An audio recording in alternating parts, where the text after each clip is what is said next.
4월 18일 금요일 하나님께서 우리에게 주신 말씀 함께 묵상하도록 하겠습니다.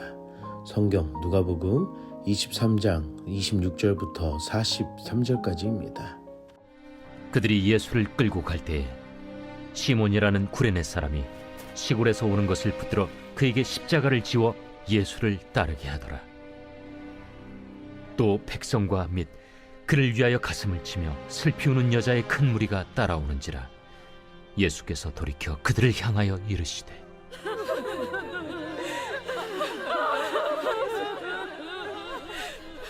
예루살렘의 딸들아, 나를 위하여 울지 말고 너희와 너희 자녀를 위하여 울라. 보라, 날이 이르면 사람이 말하기를 잉태하지 못하는 이와 해산하지 못한 배와 먹이지 못한 젖이 복이 있다 하리라. 그때 사람이 산들을 대하여 우리 위에 무너지라 하며 작은 산들을 대하여 우리를 덮으라 하리라. 푸른 나무에도 이같이 하거든 마른 나무에는 어떻게 되리요? 또 다른 두 행악자도 사형을 받게 되어 예수와 함께 끌려가니라. 해골이라 하는 곳에 이르러 거기서 예수를 십자가에 못 박고 두 행악자도 그렇게 하니 하나는 우편에 하나는 좌편에 있더라. 아버지, 저들을 사하여 주옵소서. 자기들이 하는 것을 알지 못함이니이다. 그들이 그의 옷을 나눠 제비 뽑을세. 백성은 서서 구경하는데 관리들은 비웃어 이르되 저가 남을 구원하였으니 만일 하나님이 택하신 자 그리스도이면 자신도 구원할지어다. 군인들도 희롱하면서 나와 신 포도주를 주며 내가 만일 유대인의 왕이면 내가 너를 구원하라. 그의 위에 이는 유대인의 왕이라 쓴 패가 있더라. 달린 행악자 중 하나는 비방하여 이르되 내가 그리스도가 아니냐? 너와 우리를 구원하라. 하나는 그 사람을 꾸짖어 이르되 내가 동일한 정죄를 받고서도 하나님을 두려워하지 아니하느냐? 우리는 우리가 행한 일에 상당한 보응을 받는 것이니 이에 당연하거니와 이 사람이 행한 것은 옳지 않은 것이 없느니라. 하고 이르되 예수여, 당신의 나라에 임하실 때에 나를 기억하소서. 내가 진실로 네게 이르노니 오늘 네가 나와 함께 낙원에 있으리라. 오늘 본문에서는 예수님의 십자가 처형이 시작되어 골고다 언덕길을 오르신 모습을 볼 수 있습니다. 십자가를 지고 가신 예수님은 병사들의 고문과 매질로 인해 언덕길을 오르시는 것이 힘드셨고 우연히 머나먼 시골 지역 구레네 사람인 시몬이 붙들리게 되어 십자가를 지게 됩니다. 일반적으로 십자가의 형벌에 짐을 지는 것은 매우 불쾌할 수도 있고 누구나 원하지 않는 자리라고 할 수 있지만 예수님의 십자가를 함께 지고 가는 구레네 시몬은 지금까지도 기억이 되며 시몬뿐만 아니라 이 사람의 온 가정이 복을 얻게 되는 것을 사도행전에서도 볼 수 있습니다. 사랑하는 성도 여러분, 예수님의 십자가의 길을 묵상하며 그분의 고난에 참여한다는 것이 힘든 여정일 수는 있으나 영광이며 은혜의 자리인지를 생각해 볼 수 있습니다. 내 십자가를 지고 예수님을 따르라고 말씀하신 것을 생각하며 순종과 영광의 길을 예수님과 함께 따르는 여러분들이 되시길 축복합니다. 예수님께서 가시는 그 길에는 시몬뿐만 아니라 예수님의 고통에 가슴을 치며 슬피 우는 예루살렘의 딸들이 있었습니다.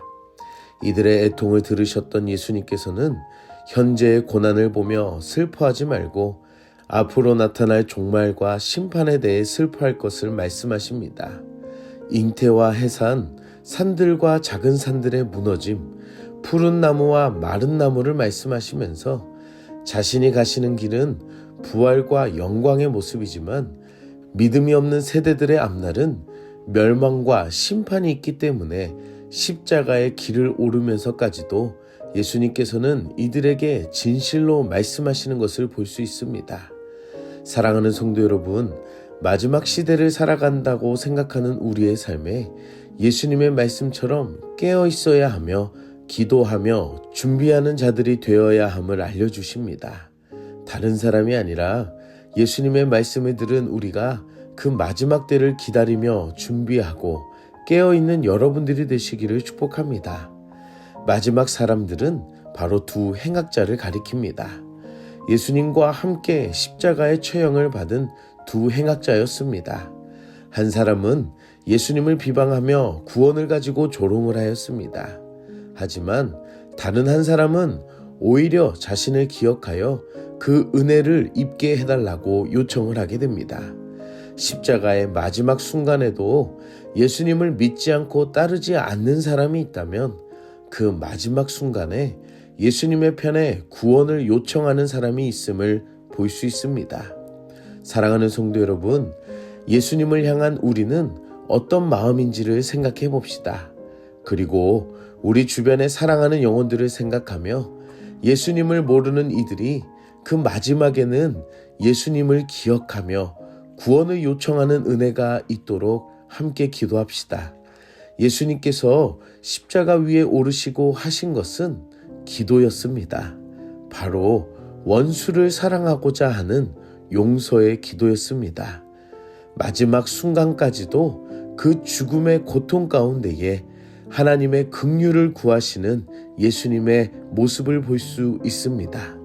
하지만 십자가 아래의 모습은 달랐습니다. 관리들은 비웃고 군인들은 희롱하였으며 유대인의 왕이심을 참으로 생각한 것이 아니라 조롱과 놀림으로 생각하였습니다. 예수님의 기도와는 달리 이들은 자신들의 잘못을 모르고 여전히 십자가 아래에서 예수님을 조롱하였습니다. 사랑하는 성도 여러분, 오늘날 십자가 아래의 가정과 교회 그리고 우리들의 모습을 돌아보아야 합니다. 예수님의 고난을 바라보며 마주하는 그 모습에 예수님의 심정을 전혀 모르고 자신들의 뜻대로만 생각하고 살아가지 않은지를 돌아보아야 합니다. 오늘 하루 예수님의 십자가 사랑과 은혜를 온전히 바라보고 그 고난의 영광을 묵상하는 여러분들이 되시기를 축복합니다. 함께 기도하겠습니다. 사랑의 하나님, 오늘도 말씀으로 은혜 주시니 감사합니다. 말씀을 통해 연약한 우리를 부르시고 만나주시며 구원해 주신 그 예수님의 은혜에 감사합니다. 예수님과 함께 십자가의 길을 간 구레네 시몬처럼 연약하고 부족한 우리에게도 예수님과 동행할 수 있는 은혜를 허락하여 주시옵소서. 예루살렘의 딸들에게 말씀하신 것처럼 마지막 때를 알고 깨어 기도하는 우리들이 되게 하여 주시고 마지막 순간까지도 예수님의 편에 은혜를 사모하는 심령이 되게 하여 주시옵소서. 오늘 하루 십자가의 아래에서 예수님의 고난을 묵상하게 하시고 그 십자가의 사랑과 은혜를 온전히 알고 바라보는 우리들이 되게 하여 주시옵소서. 예수님의 이름으로 기도드립니다. 아멘.